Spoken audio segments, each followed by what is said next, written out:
మంచి వ్యక్తుల నిశ్శబ్దం చెడును అనుమతిస్తుంది అనడానికి ఒక మంచి చారిత్రక ఉదాహరణ. ఉగాండా ఆఫ్రికా ఖండ దేశం.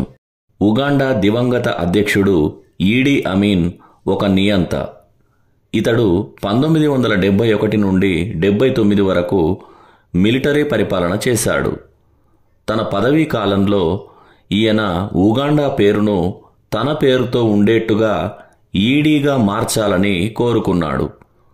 ఆయన మంత్రివర్గంలోని ప్రతి ఒక్కరూ ఆయనకు భయపడి దీనికి అంగీకరించారు.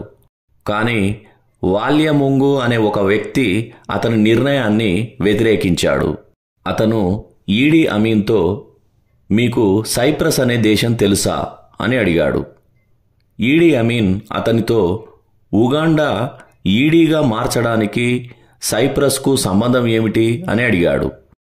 సైప్రస్ పౌరులను సైప్రియాట్స్ అంటారని వాల్యముంగు బదులిచ్చాడు.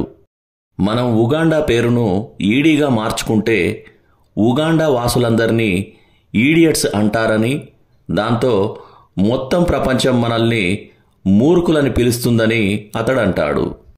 ఈడీ అమీన్ అతని వైపు చూసి, నువ్వు ఈ మంత్రివర్గంలో అత్యంత తెలివైన వ్యక్తివి అన్నాడు.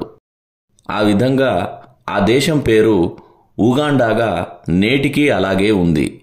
వాల్యముంగుది ఒంటరి సలహా, కానీ ఆఫ్రికా ఇప్పటి వరకు సృష్టించిన అత్యంత నిరంకుశ నియంత పిచ్చిని అది ఆపేసింది.